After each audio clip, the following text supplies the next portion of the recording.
Meaning of flying picket. Flying picket.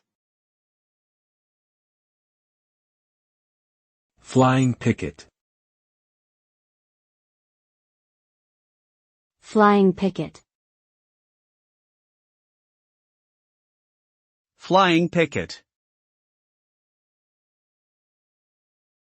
A flying picket is a tactic used by labor unions where groups of workers travel from one worksite to another to engage in strikes or protests.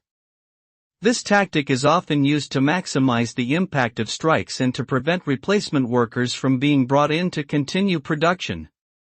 The goal of a flying picket is to disrupt operations and put pressure on management to negotiate with the union for better wages, benefits, and working conditions. Ultimately, the success of a flying picket depends on the strength and solidarity of the union and its members.